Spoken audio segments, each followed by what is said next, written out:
Feels like I'm in an FBI interrogation room or something right now. Alright, so I want to start out first by saying, welcome to the channel. Second, excuse the noise in the background. I have my AC on. It's too hot to be turning it off today to film the video.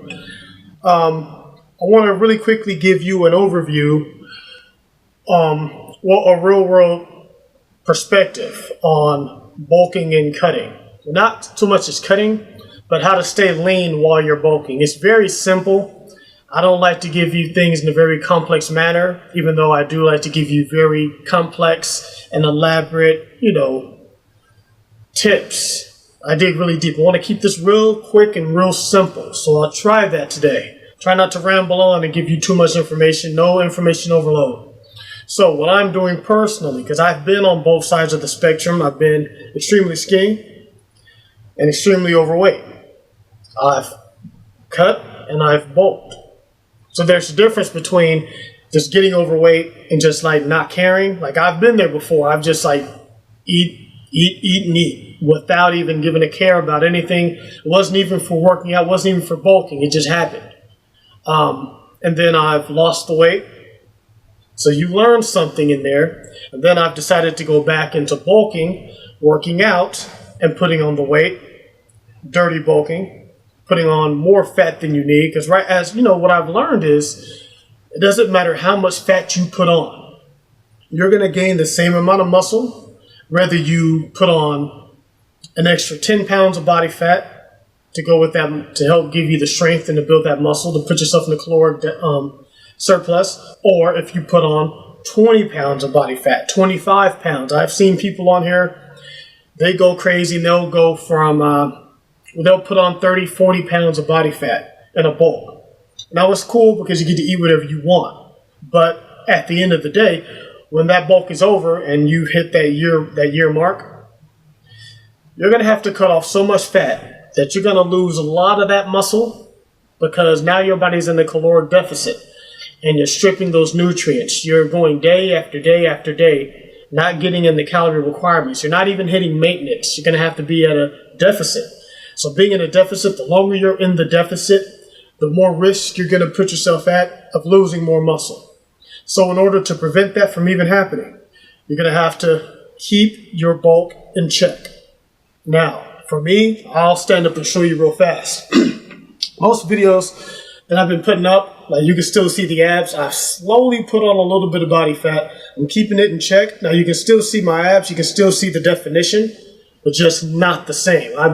I don't know what body fat percentage I'm at. I'm not going to BS you and tell you I'm at a body fat. I really don't know.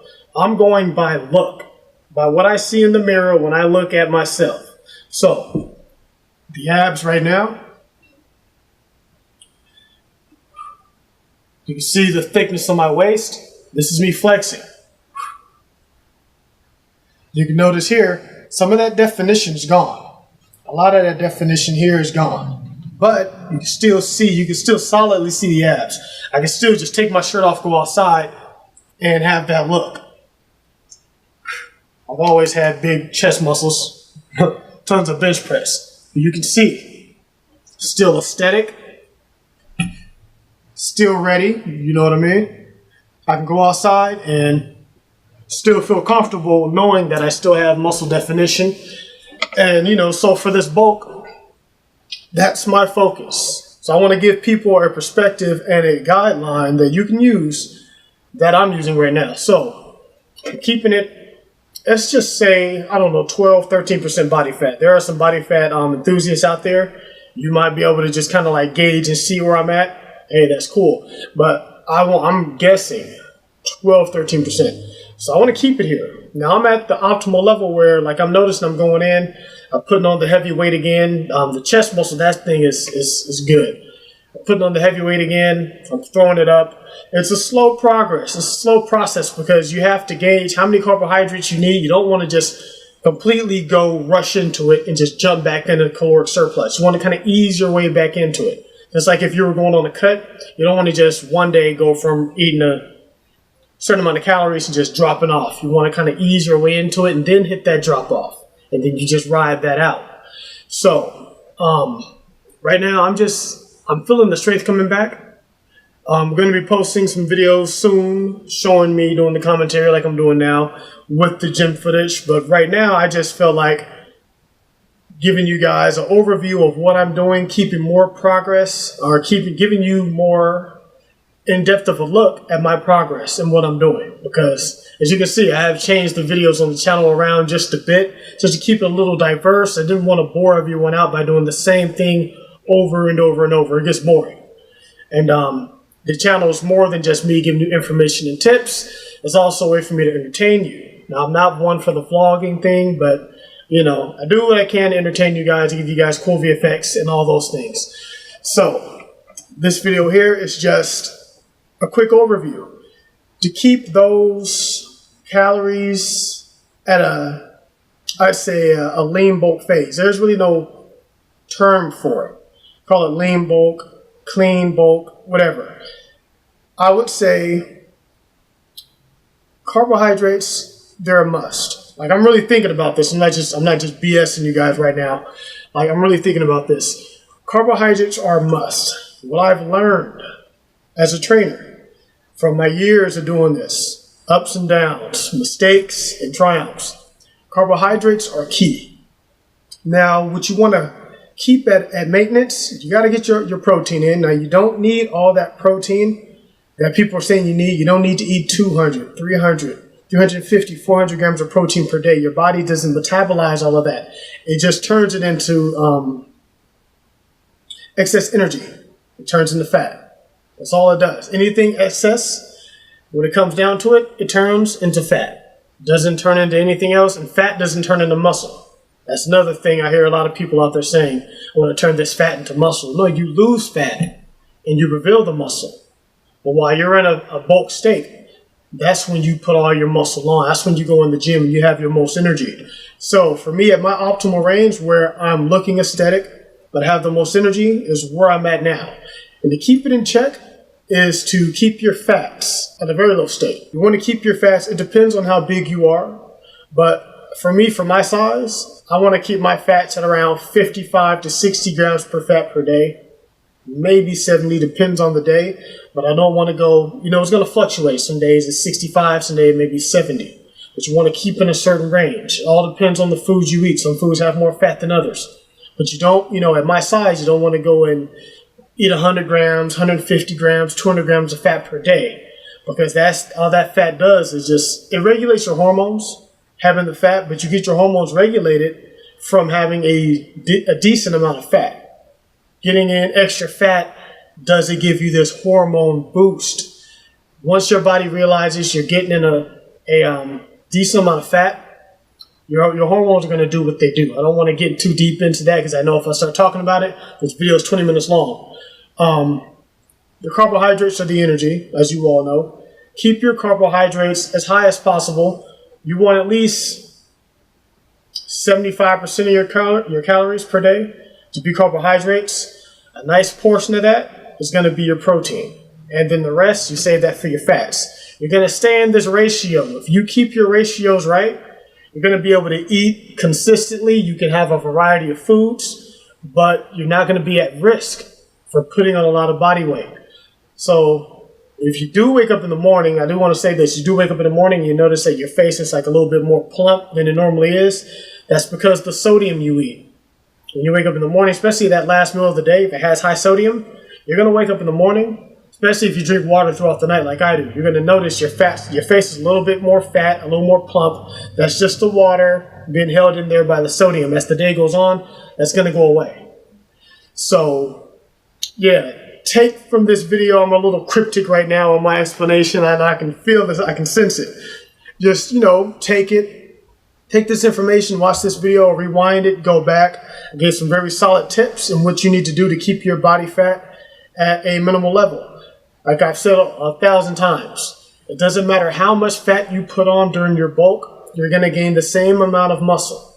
Keep your body fat at a level where when you're done with your bulk, you don't have to go and cut off 30, 25, 20, 15 pounds of fat. You can just go in and say, okay, I put on about 10, 12 pounds of fat throughout this whole bulk. The bulk was successful, the strength went up, you were keeping track of your numbers went up, Now, when you cut that off, you're not at risk of losing all of that muscle because you're not going to be putting your body in a caloric deficit for so long, for weeks and weeks and weeks and weeks. You can go in and just do a nice set of intermittent fasting days where you go and you intermittent fast a few days, one day out of that week, 1 day or 2 days out of the week, you kind of eat right around maintenance just to keep your hormones regulated because your body does need that fat. But the intermittent fasting is going to put you in a state where your body's going to be eating the fat and using that fat that's stored as fuel. So you want to knock it off as fast as possible. It's an experience thing. Like, it's easy for me to think about it and say it because I've done it so many times. For someone who hasn't actually experienced it, it's kind of like I'm talking another language. But once you get the process under your belt and you learn, you start to say, okay, this is what I can do, this is what I can't do. This makes a lot more sense. This is going to make a lot of sense to some people. It's going to make less sense to other people because you haven't experienced it. So that's the thing between, trainers and people you listen to on YouTube. Some people know what they're talking about. Some people just regurgitate stuff that they've heard other people say. So live it, learn it, and apply it. And then you're going to see results. You're going to notice you're not just renegading it. Like I like to say, you're not going in just doing whatever. You have a solid plan. It's all about your plan. Have a solid plan and things will flow correctly. So I'm tired. I am hungry. It's been about 5 hours since I've eaten. Yeah. Do I want to talk about the direction of the channel right now? No, we all know about what's going on with YouTube and the policy and everything like that. It hit me, but it didn't hit me extremely hard because my channel's not making $1 bazillion anyway. I have a job, but I think it's going to get better for anyone out there who is being hit by this extremely hard. So don't worry about it too bad. Just, change your language. Like, you can see this video here. Like, I'm trying not to cuss. Like, I'm trying to be cool as hell. As heck. So just make sure you upload videos that are decent. They're not too overboard with the language. And the subject matter is not super controversial, and you should be fine. I noticed that at the video I put up before this, the one where the call out Conor McGregor, I had that title in the first upload, and it was flagged immediately. See, they flag your videos immediately once you're in the target. Every video you put up, I believe, is going to be flagged. I took the video down, I re-rendered it, put it up with the title. I called it Happy Day, re-uploaded it. It still hit it. No hashtags, no nothing. I just called the video Happy Day. Now, I don't even talk in that video. I just throw a few punches, and that was it. And it still got flagged. So it's pretty much the system that's flagging the videos more than the content itself. But you still want to keep your content cool, because if you do need them to review it, you're gonna, they're gonna go and watch the video, and they're gonna see this guy just did a whole lot of crazy stuff. And it's crazy because my 5 videos, they're safe. They've already been checked out by YouTube. They survived the apocalypse. So I'm good. I'm good. That's the big, direction I'm taking this channel in. Eventually, it's going to be it's going to be epic. But right now, I'm just slowly building. I'm not putting out my best content yet because I'm trying to build. And another thing I do notice about the subscribers, Chris Jones had lost a decent amount of subs recently. I noticed this about me. Like, my subs are going up crazy. Like, yesterday, I probably got, I'd say, a good 10 subs. And it seems like out of those 10, at least half of them immediately go to unsubbed. So it's something with the system. A person subs to the channel. Because I actually saw a comment that one of the people put in one of my videos. And then I said, hey, bro, thanks for subbing. And I said, LOL. And then we had like a little conversation. I said, yeah, like, you unsubbed. And they're like, no, I didn't unsub. And then I'm like, yeah, it's unsubbed. Like, I'm not bashing you or nothing, but I just noticed you unsubbed. And then, the person is playing, no, they didn't unsub. It's YouTube. So they sub back. And, it's, put 2 and 2 together. It's something wrong with the system. They need to fix it. So at first I thought when you lose subs, it's because they are, when you gain some, they remove accounts that people, sometimes, like, all right, let's say this. There are people out there right now who hit these milestones and they say, oh, I just reached 1 million subs. I just reached 6 million subs. Technically, you go by your views. If you're getting 150,000 views per video, 200,000 views per video, you are getting, that's how many active subs you got.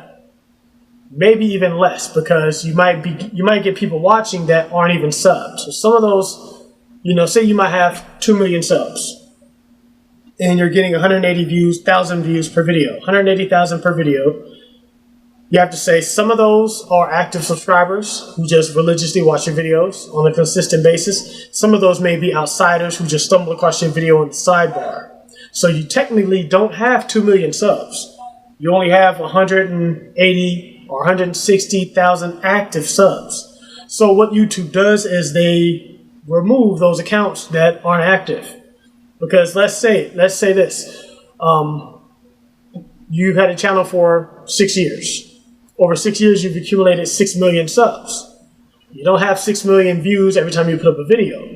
Chances are what the situation is, you have a group of people who've been watching you over time, and they may have changed accounts, made 10, 20, 30 different accounts over the course of the years, and they've subbed to you multiple times, but it's still only that one person. So it's not that you have, there's someone just hit 10 million. I can't think of the person's name, but they don't get 10 million views per video. So they say, I have 10 million subs. You don't have 10 million subs. You have 10 million accounts that have been subbed to your channel. A bunch of those aren't even active. So YouTube does erase a bunch of inactive subs. But somewhere in the process with that algorithm, it's removing people who are active. Because like I said, the person I talked to, they said, no, I subbed. I like your channel. I like your channel. It's not that I subbed and unsubbed. Like, your shit's cool. I just cussed. Damn it. So, yeah, it's a system thing. There's bugs in the system. They're going to work on that. But in this video now, because it's getting a little too long, my voice is getting a little harsh. So with all that said, everyone, get to the gym, do work.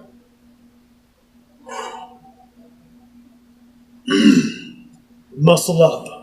My adversaries cry like hoes, fully eradicate my foes. My lyrics explode on contact. Came in you hoes, who else but mama's only son? But the phony niggas on the run. Say my name, watch bitches come.